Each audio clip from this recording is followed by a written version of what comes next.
राधे राधे दोस्तों, हमारी आज की कहानी है ममता का एहसास।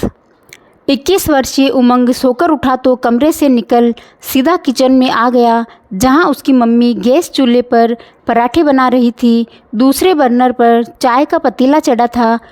उमंग ने कप लिया और चाय के पतीले से कप में चाय डालने लगा। विजया ने सिर हिलाते हुए मुस्कुराकर कहा, ब्रश तो कर लो बेटा, इतने बड़े हो गए हो लेकिन अभी तक अक्ल नहीं आई। उमंग ने लापरवाही से कहा, क्या फ़र्क पड़ता है, रहना तो घर में ही है। उफ, पता नहीं क्या होगा इस लड़के का। कहते हुए विजय ने मुंह बना लिया। उमंग ने चाय का घूंट पीते हुए कहा, क्या होगा, तुम कुछ करने दोगी तभी तो कर पाऊँगा ना, क्या नहीं करने देती मैं, क्या करने से रोका है मैंने। विजया चिढ़कर बोली। उमंग ने उखड़कर कहा, अब रहने भी दो मम्मी, सुबह सुबह दिमाग खराब मत करो मेरा। इस बार विजया ने मुस्कुराकर कहा, पर बताओ तो, मन की बात मन में नहीं रखना चाहिए। उमंग ने बिफरते हुए चाय का प्याला रखकर कहा, तुम मन का कुछ करने भी देती हो। 10 मिनट के लिए घर से बाहर जाओ तो तुम्हें बताकर जाओ, 5 मिनट देर हो जाए तो फ़ोन पर फ़ोन करने लगती हो। आखिर में तंग आकर मोबाइल स्विच ऑफ कर देता हूँ। विजया बेलन रखकर गैस बंद करते हुए बोली, ओहो, तो कौन सा गुनाह करती हूँ, बस यही तो पूछती हूँ, कहाँ जा रहे हो, किसके साथ जा रहे हो, कब आओगे। और देर होने पर सबको चिंता होती है, माँ हूँ तुम्हारी, चिंता तो होगी ही। उमंग जल्लाते हुए चिल्लाकर बोला, क्यों करती हो मेरी चिंता, मैं मर थोड़ी ही रहा हूँ। तुम्हारी इस चिंता के कारण मेरा दम घुटता है, सब मजाक उड़ाते हैं मेरा, मुझे मेरे हिसाब से जीने क्यों नहीं देती। जब देखो मैं माँ हूँ, माँ की चिंता, माँ की ममता, माँ का प्यार, मैं अपना ध्यान खुद रख सकता हूँ। मुझे मत बताओ कि क्या करना है, मुझे मेरी ज़िंदगी मेरे हिसाब से जीने दो। विजया का मुंह उतर गया और आंखों में नमी आ गई। उसने गैस चालू करके रोटी बेलते हुए कहा, आई एम सॉरी, अब कुछ नहीं पूछूंगी, कभी फ़ोन भी नहीं करूंगी, तुम्हें जहाँ जाना है चले जाना। उमंग मुंह फेर कर बड़बड़ाता हुआ अपने कमरे में चला गया। विजया दुखी मन से खाना बनाने के बाद नहाकर तैयार होकर उमंग के कमरे में आकर बोली, तुम्हारे लिए नाश्ता और दोपहर का खाना बना दिया है, टाइम से खा लेना, मैं ऑफिस जा रही हूँ। उमंग मुंह बनाए चुपचाप बैठा रहा।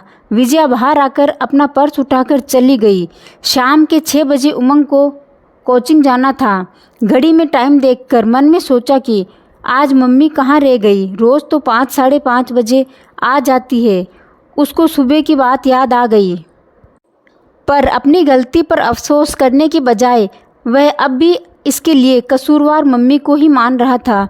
उसने 6:30 बजे तक इंतज़ार करके विजया के मोबाइल पर कॉल किया, लेकिन मोबाइल स्विच ऑफ पाकर अचानक उसके मन में घबराहट होने लगी। मन में ख्याल आने लगे कि मम्मी आज बहुत अपसेट होकर गई थी। उसने कितना कुछ कह दिया था, कहीं परेशान होने के कारण मम्मी को कुछ हो न गया हो।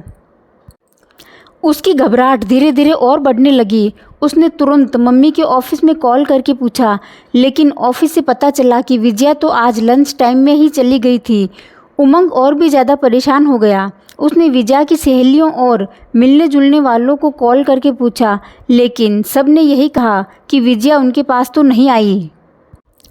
अंधेरा होने लगा तब उमंग खुद ही जहाँ जहाँ विजया के मिलने की संभावना थी वहाँ ढूंढने गया, लेकिन विजया के नहीं मिलने पर निराश होकर दुखी मन से घर वापस आकर बैठ गया। भगवान से मम्मी के सही सलामत लौटने की प्रार्थना करने लगा। रात के 10 बजे घर के बाहर एक ऑटो आकर रुका। उमंग दौड़कर दरवाजे के पास गया। विजया ऑटो वाले को पैसे देकर मुस्कुराती हुई अंदर आई। उमंग ने आश्चर्य से पूछा, कहाँ रह गई थी आप, मोबाइल भी बंद कर रखा है, कोई जिम्मेदारी है आपकी, मैं कितना डर गया था, कोचिंग भी नहीं जा पाया। विजया ने लापरवाही से कहा, अरे कहीं नहीं, एक पुरानी सहेली मिल गई थी तो उसके साथ फिल्म देखने चली गई। उमंग ने आश्चर्यचकित होकर कहा, लेकिन कम से कम बताना तो चाहिए, कहाँ हो, किसके साथ हो, कब आओगी, और मोबाइल को क्या हुआ। क्यों, मैं कोई छोटी बच्ची हूँ जो हर बात तुम्हें बताऊँ।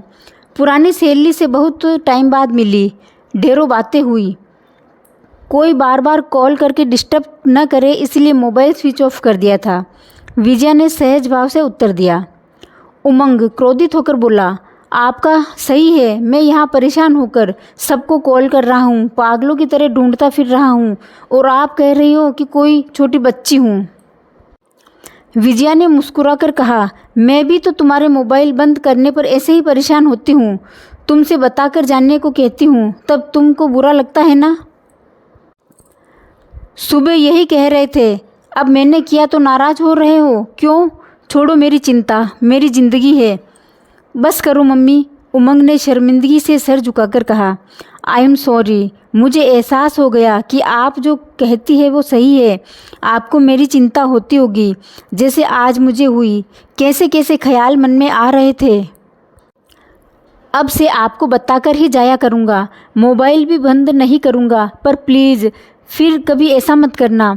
उमंग की आंखों से आंसू छलकते देखकर विजया की आंखों से भी अश्रुधारा बहने लगी और उसने अपने आंसू पोंछते हुए उमंग को गले लगा लिया। दोस्तों, आपको ये कहानी कैसी लगी कमेंट बॉक्स में बताएं और इस चैनल को लाइक, शेयर और सब्सक्राइब ज़रूर करें। धन्यवाद।